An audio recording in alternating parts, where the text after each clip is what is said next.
इस कार को 20 साल से किसी ने हाथ नहीं लगाया, लेकिन ये हर सुबह वैसी ही चमक रही होती है। आप लोगों ने पॉलिश कर दी होगी। हम नहीं, ये खुद करती है। नेहा पीछे खड़ी है। कार के शीशे में एक छोटी लड़की का अक्स दिखाई देता है, लेकिन जब पलट के देखती है तो वहां कुछ नहीं होता। उसी वक्त नेहा राहुल से कहती है, राहुल, मुझे कुछ अजीब सा लग रहा है इस कार में।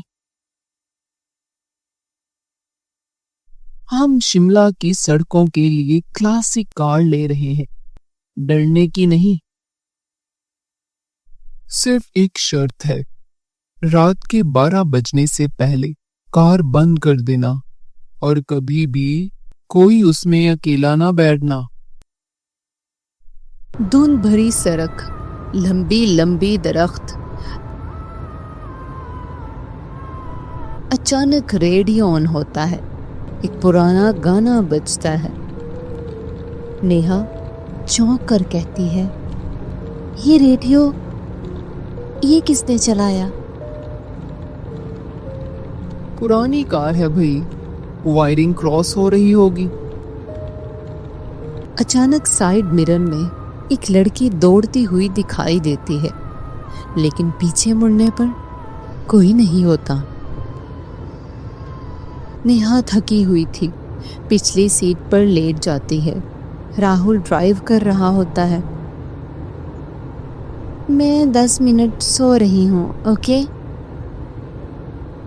जैसे ही नेहा सोती है, शीशे पर बर्फ जमने लगती है। अंदर का तापमान नीचे गिरता है, लेकिन राहुल पसीने से भीगता है और कार ठंडी होती है। ये क्या हो रहा है? एसी भी नहीं चल रहा। पीछे से नेहा की चीख सुनाई देती है। राहुल मुड़ता है तो नेहा की जगह एक लड़की बैठी होती है, अंजलि। बाल बिखरे, चेहरा झुका हुआ। राहुल कार रोकता है, उल्टी करता है। ट्रंक खुद ब खुद खुल जाता है। अंदर एक पुराना स्कूल बैग और खून से भरी ड्रेस दिखाई देती है। एक बोर्ड पास में, यहाँ 1995 में अंजलि नाम की लड़की का कत्ल हुआ था। नेहा? पीछे नेहा आती है, घबराई हुई। उसने सपना देखा कि उसे ट्रंक में बंद कर दिया गया था।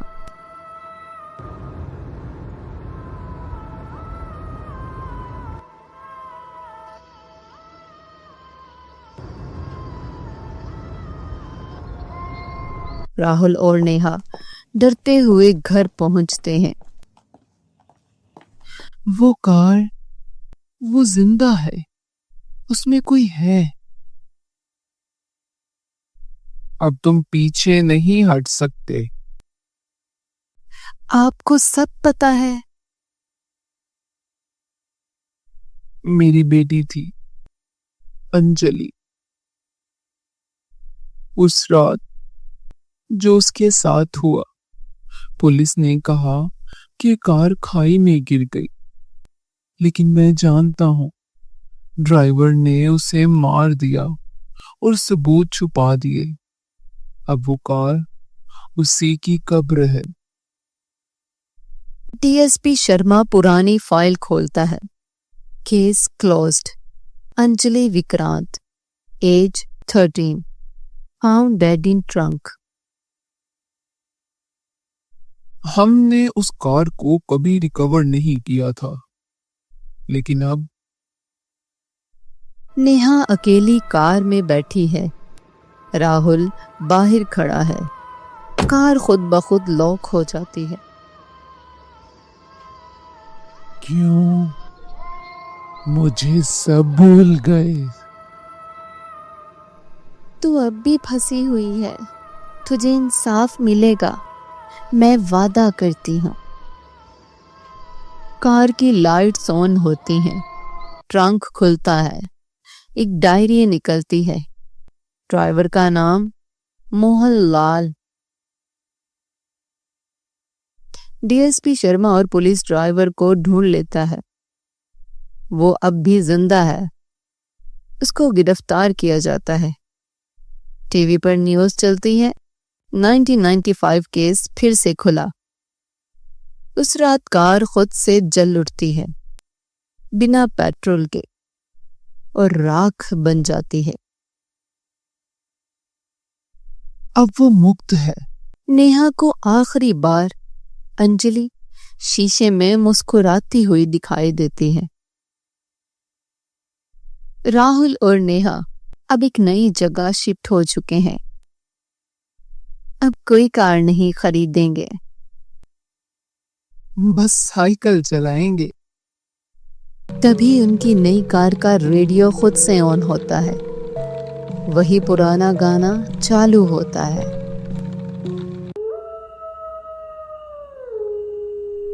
तेज बारिश, बिजली कड़कती है। रिया और आरब अपनी दादी के गांव वाले पुराने घर में आते हैं।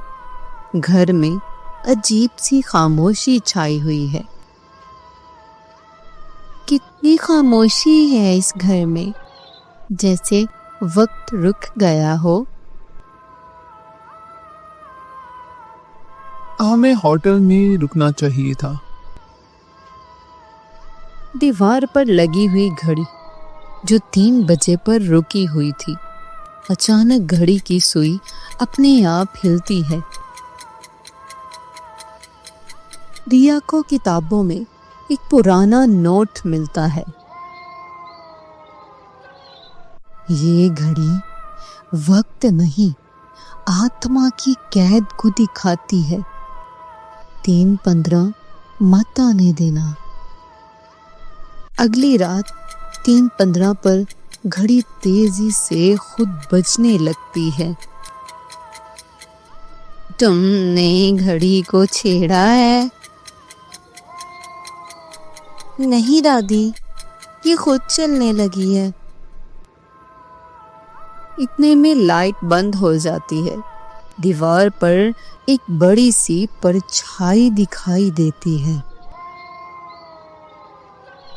रिया सपने में एक औरत को देखती है जो जलती हुई घड़ी को देखती है। उसकी आंखें सफेद और डरावनी होती हैं। वक्त पूरा हो गया है, मैं लौट आई हूँ। रात में आरव गायब हो जाता है। दीवार पर घड़ी अब 3:33 बजा रही होती है। रिया पुरानी फाइल्स और फोटोज देखती है। पता चलता है दादी की बहन शांता ने इसी घड़ी के नीचे आत्महत्या की थी। मैंने उसे रोका था, लेकिन वो इस घड़ी में बंध गई। उसकी आत्मा अब भी वक्त की कैद में है। रिया फैसला करती है कि वो आत्मा को आजाद करेगी।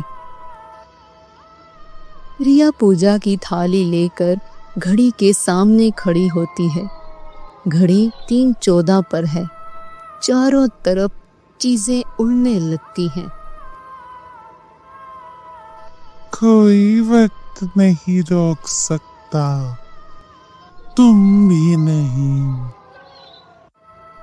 जैसे ही घड़ी 3:15 होती है, रिया उस पर गंगा जल डालती है और मंत्र पढ़ती है।